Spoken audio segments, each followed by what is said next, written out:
6 heures avant minuit. Et il est presque plus vraiment 6 heures avant minuit.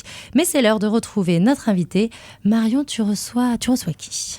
Bonjour, aujourd'hui je suis accompagnée de Jérôme Launay, responsable du pôle multimédia de la médiathèque du Préambule de Nos Voix Tout, qui porte une superbe chemise rayée aujourd'hui. Est-ce que tu préfères qu'on se voit, qu'on se tutoie ? C'est toi qui me dis. Bonsoir Marion. Le tutoiement, ça me va très bien. Super. Donc tu es à l'initiative pour la 3e fois de l'exposition Passion, centrée cette année sur le jeu vidéo. Qu'est-ce qu'on peut voir lors de l'exposition Passion Jeux Vidéo ? L'exposition Passion Jeux Vidéo se déroule à la bibliothèque, elle est visible sur les heures d'ouverture. Et le principe, c'était de co-construire cette exposition avec les usagers de la médiathèque. Donc, pour éviter les barbarismes bibliothécaires, on peut dire tout simplement avec des Nouveau-Toussiens et des Nouveau-Toussiennes. Bon, on n'a que des Nouveau-Toussiens sur ce coup-là, la quarantenaire. Ou plus jeune, je veux avec ces personnes s'ils m'écoutent. Du coup, on a co-construit ensemble l'exposition. Donc, on est parti de l'idée, d'une frise de l'histoire du jeu vidéo sur lequel eux, ils s'inséraient dans leur vie et dans leur passion. Quels jeux ils ont aimés, à quelle époque, comment ils ont découvert le jeu vidéo. Et également, du coup, ils m'ont proposé de faire aussi des panneaux thématiques. Donc, on a pas mal de thèmes qui sont abordés, la question du sexisme dans le jeu vidéo, les jeux vidéo avec un sens important, avec du scénario, comme des choses comme Chain of Scénar, des choses comme ça. Et également, la technique, la conservation du jeu vidéo, donc un truc de bibliothécaire, mais c'est pas moi qui l'ai proposé, c'est eux. On va trouver ça. On va trouver également, des machines exposées. Donc, il y a des machines que vous connaissez tous et toutes, comme la Game Boy, par exemple. Alors ça, tout le monde la reconnaît. Mais on a également quelques autres consoles et un peu de matériel aussi de rétro gaming, comme un Raspberry qui est exposé, donc qui prend pas beaucoup de place, tout petit, quoi. Et par contre, il est aussi utilisé. On le retrouve on a une machine d'arcade sur laquelle on peut jouer pour tester justement les vieux jeux. Alors, je vais pas citer de nom, il faudra venir voir. Et également, quelque chose de plus étonnant, puisque les machines d'arcade avec des jeux en rétro gaming, on en trouve un peu partout, en tout cas en cherchant un peu on peut trouver. Là on a un flipper, donc là c'est un peu plus qu'un Raspberry qu'il y a dedans, et c'est donc Philippe qui est coordinateur des bénévoles et qui est bénévole lui-même sur l'exposition, qui l'a fabriqué et ramené. Donc on est sur un flipper qui est dans un corps de flipper, mais dans lequel on trouve 5 ou 6 flippers différents. Je vous dis pas comment il est fabriqué, il faudra venir voir, mais c'est vraiment super cool. L'exposition Passion, elle existe depuis 2017, si je dis pas de bêtises. Exactement. Ouais. La première année, elle s'était intéressée au Solex. Comment vous choisissez le thème des expositions ? Alors, le thème des expositions, il est choisi tout simplement en fonction des propositions que font les Nouveau-Toussiens et les Nouveau-Toussiennes aussi. Et donc, le premier, c'est vraiment des personnes qui étaient bénévoles et usagers de la médiathèque, qui participaient activement, au fonctionnement de la médiathèque, qui se sont proposés parce qu'ils faisaient une course d'endurance sur le même principe que Rock 'n' Solex en plus petit, puisqu'on est plus petit que Rennes, et du coup en plus court surtout. Et donc c'était vraiment des passionnés, donc ils ont exposé des moteurs, ils expliquaient comment fonctionnait le vélo Solex, d'où est-ce que ça venait, quelle importance ça avait pu avoir. Et donc c'était très chouette, surtout ça avait amené des gens très très différents des personnes qu'on rencontrait à la bibliothèque. Et nous on a la volonté d'être une bibliothèque qui est vraiment ouverte sur la société, pour dire un grand mot, mais surtout où tout le monde se sent à l'aise pour rentrer. On pense que c'est un des principes fondamentaux des bibliothèques. Et effectivement, ça avait marché. On avait eu donc des gens qui arrivaient les mains sorties des moteurs, encore avec la graisse noire qui rentrait dans la bibliothèque. C'était très cool. Et du coup, on a eu une autre proposition.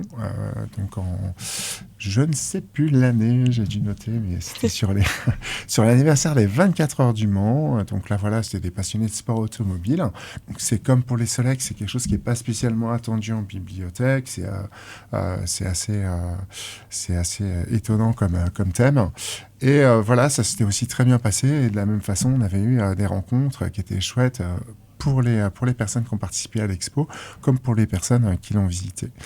Et là, donc, on a eu une proposition d'exposition de la part de plusieurs usagers autour du jeu vidéo. Comme il y avait une trop petite équipe, moi j'ai aussi fait un appel en janvier de l'année dernière pour avoir des personnes en plus qui étaient intéressées, qui voulaient partager leur passion. Et c'est de là que vient le travail. Donc c'est 2 ans de travail en fait pour monter une exposition de ce type, avec du travail de coordination, des propositions d'écriture, de la réécriture de ma part et de la mise en page, enfin de la réécriture pour que ça rentre dans les cases de la PAO. C'était vraiment super chouette à faire, et puis on est très content du résultat. Si vous venez la voir, donc demain il y a le vernissage, demain soir à 18h. Si vous venez la voir, vous verrez, c'est très chouette, quoi. C'est vraiment une super expo. Donc tu l'as dit, c'est une exposition qui repose sur la participation des bénévoles surtout. Et vous avez donc d'ailleurs lancé un appel à contribution pour acquérir du matériel. Est-ce que vous avez pu réunir tout le matériel que vous souhaitiez ? Oui, en fait, on avait même trop de matériel. On a dû faire le tri parce que, entre autres, il y avait pas mal de choses qui étaient du rétro gaming. Et aujourd'hui, j'ai appris en faisant les papiers pour la valeur de l'exposition qu'il y avait des choses qu'on ne pouvait pas exposer parce que ça faisait vraiment monter trop vite le coût de l'exposition, parce qu'après, vous imaginez bien qu'il y a des questions d'assurance, des choses comme ça, puis de sécurité aussi. Et donc, il y a certains jeux, je ne savais pas du tout qu'ils étaient cotés à ces prix-là, j'ai dû les sortir de l'expo. Donc, on a même pu choisir ensemble ce qu'on allait mettre dans l'exposition. Et effectivement, ça rappelle des souvenirs à pas mal de monde, quel que soit l'âge d'ailleurs. Ça, c'est une des grandes réussites de l'expo, c'est qu'on voit qu'il y a des âges très, très différents qui s'arrêtent, les gens qui s'arrêtent pour visiter l'expo et pour jouer aussi. Il y a des gens qui ont connu les jeux forains, dans le sens les bornes d'arcade, les flippers, on va appeler... Voilà, c'est des jeux forains, dans le principe, en tout cas à la base, dans lequel on met des jeux vidéo. Et là, il y a plein de gens qui découvrent cette époque-là ou qui la connaissent et qui se la remémorent avec plaisir. Et puis, il y a les autres matériaux exposés, les vieilles consoles. Moi, j'avais une PlayStation 2. Moi, j'avais regarde, mon frère, il avait ça. Enfin, voilà, c'est très, très chouette. Il y a aussi des mamans qui font découvrir, qui n'avaient pas l'air du tout branchées jeux vidéo et qui font découvrir les jeux de combat à leurs enfants. Donc, c'est vraiment de l'intergénérationnel. C'est très chouette. Et en plus, ils peuvent rester jouer à la médiathèque puisqu'on a aussi une PS5 sur place. Voilà pour les jeux plus récents. Vous avez donc proposé aussi aux bénévoles de créer des panneaux d'affichage pour l'exposition. Vous aviez donné sur votre site des idées de thématiques à aborder autour de l'univers des jeux vidéo. On en parlait tout à l'heure. Par exemple, tu citais le sexisme dans le jeu vidéo. Est-ce que, selon toi, les femmes aujourd'hui sont exclues de ce milieu et si oui, pourquoi ? Qu'est-ce que tu en penses ? Alors, pour repartir sur ce qu'on présente dans l'exposition, il y a la question du harcèlement en ligne. Donc, on en parle. Ça, c'est quelque chose qui est problématique, qui empêche les femmes de s'impliquer dans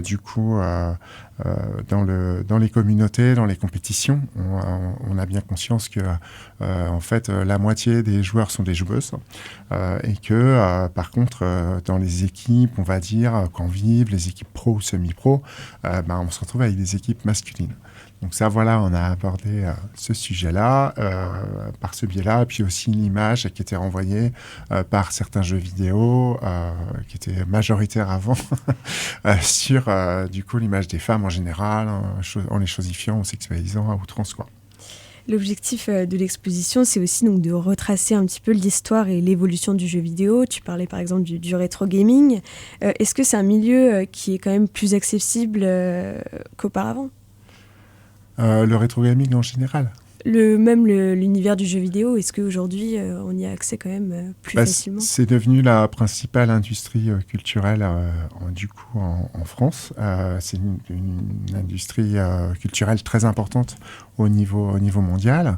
Nous, on a le plaisir d'avoir la reconnaissance du côté culturel du jeu vidéo via, par exemple, le travail que fait la Bibliothèque nationale de France, qui justement conserve les jeux vidéo, tous les jeux vidéo qui sortent en France.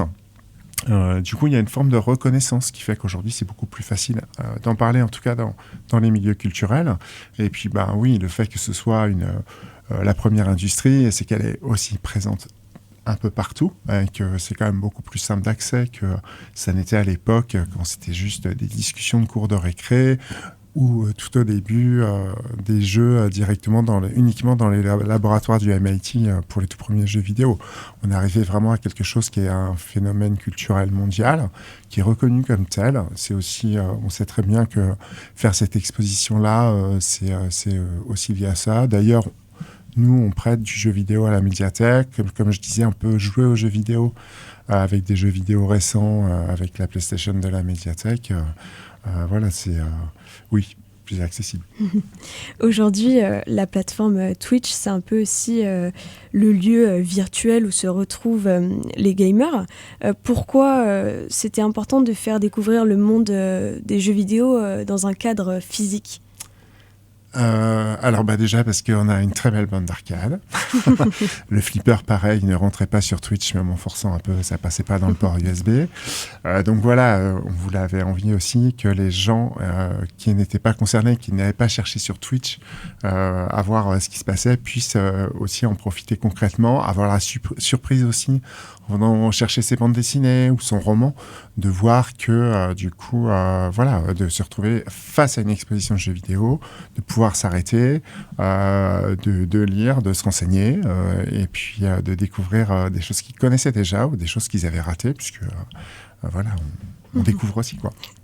Est-ce que si tu devais me donner une chose à voir lors de l'exposition, ça serait quoi ? Alors moi, j'ai été très surpris par le flipper. C'est vraiment un objet assez dingue. Encore merci à Philippe de nous l'avoir prêté dans le cadre de l'expo. Après, je vais dire que tout est bien parce que c'est une expo qu'on a fait ensemble. Elle est chouette, elle a une bonne tête et elle est vraiment accessible à tout le monde. Elle n'est pas réservée ni aux geeks, ni aux littéraires, ni aux personnes qu'on imagine pouvoir rentrer dans une bibliothèque. C'est vraiment ouvert à tout le monde, quoi. Okay. Est-ce que tu aurais peut-être une anecdote à nous partager liée aux jeux vidéo ? Ça peut être dans le cadre de l'exposition, peut-être des difficultés ou des choses insolites qui vous sont arrivées, ou alors toute autre chose. Ce que tu veux. Désolé pour les... y a le... Alors moi, c'est une anecdote récente. C'était une personne qui était une grande lectrice qui participe à plusieurs clubs de lecture de la médiathèque, qui était, voilà, qu'on connaissait en tant qu'usagère plutôt sur les romans, quoi. Et qu'on n'avait jamais vu toucher un écran. Enfin, bien sûr qu'elle a peut-être un ordinateur chez elle. Hein, je dis ça, nous, c'est ce qu'on envoyait. Et du coup, elle est venue lire à la médiathèque. Elle s'est posée, puisqu'on peut tout à fait se poser, prendre un café tranquillement. Et elle regardait le flipper toutes les 20 secondes. Et au bout d'un moment, elle est allée jouer. Elle a passé 2 heures dessus. Elle était heureuse. Ça faisait vraiment plaisir de voir, voilà, que ce qu'on voulait faire fonctionnait parfaitement, quoi. En parallèle de l'exposition, il y a aussi le Pixel Day, donc, qui se déroule à Vern-sur-Seiche, qui donc commence, il me semble, le samedi 15 novembre. Est-ce que tu peux nous expliquer un peu ce que c'est ? Oui, en fait, on travaille avec plusieurs bibliothèques. On est 5 bibliothèques à travailler ensemble. Il y a Saint-Armel, Champy, Nouveau-Poitou, Vern-sur-Seiche et Cornu. On travaille ensemble dans ce qui peut ressembler à un réseau, mais c'est une coordination, en fait, une mutualisation ensemble qui s'appelle Mosaïque. Et donc, on fait plusieurs actions ensemble. On a un prix BD, par exemple, en cours. On a également, du coup, on fait les nuits de la lecture ensemble. Et également, on a plusieurs journées qui s'appellent donc les journées du Pixel Play, qui se déroulent du premier tournoi qui a lieu en général à la fin des vacances ou au début septembre, jusqu'au dernier tournoi avant la journée Pixel Day, qui a lieu du coup effectivement le 15 novembre. Et donc les vainqueurs et gagnantes des tournois se rencontrent à la grande finale le jour du Pixel Day. Donc ça, on était parti un peu là-dessus au départ, et en fait, on a énormément d'animations qui sont faites le même jour, des animations VR. Il y aura un Mario Kart live dans la bibliothèque, donc il y a tout un circuit qui va être mis dans la bibliothèque. La grande finale, du coup, c'est une grande finale de Taiko no Tatsujin, qui est un excellent jeu de rythme japonais. Il y aura aussi des découvertes de jeux indépendants et des découvertes des jeux vidéo qu'on propose du coup dans nos médiathèques. Également, on a fait d'autres animations. Donc, cette exposition rentre dans le cadre du Pixel Play. Et également, on a fait un ciné-concert autour du jeu Abzu, qui était vraiment super chouette, qui se déroulait à Novoito au mois d'octobre. Donc, c'est des animations complètes qui finissent sur une super journée le 15 novembre, auquel tout le monde est convié. Hein, c'est pas réservé aux gens de ces 5 communes, quoi, hein, vous pouvez tout à fait venir. Donc, tu le disais au début de l'interview, le vernissage de l'exposition pour Passion Jeux Vidéo, elle a lieu demain. Comment tu te sens un peu à la veille de l'ouverture? Comment vous vous sentez avec les bénévoles? Est-ce qu'il y a un peu de stress qui monte? Trop de stress, j'ai l'impression d'être Mike Tyson avant son dernier match. Non, ça se passe bien, on a vraiment du plaisir à recevoir des gens à la bibliothèque. On fait beaucoup d'expositions, on est une bibliothèque avec beaucoup d'animations et donc des expositions, on en fait pas mal et à chaque fois c'est vraiment un grand plaisir de recevoir des gens très divers et voilà, il y aura une présentation, vous pourrez rencontrer les gens qui ont participé à l'exposition, il y a des caractères très différents, même si comme je disais les âges et le genre c'est voilà, des garçons de 40 ans. Mais du coup, voilà, vous allez voir, il y a des gens très très différents et qui ont beaucoup de choses à dire, qui ont des implications dans les jeux vidéo très différentes aussi. Ça va être super chouette. Eh bien, merci à toi d'être venu. Merci pour à rappel, vous, merci à toi, merci. L'exposition Passion Jeux Vidéo se déroule donc du vendredi 7 novembre au samedi 29 novembre à la médiathèque Préambule à Novoito. Merci pour ton interview, Marion. 6 heures avant minuit. 6 heures avant minuit. On est toujours sur Syllab dans 6 heures avant minuit.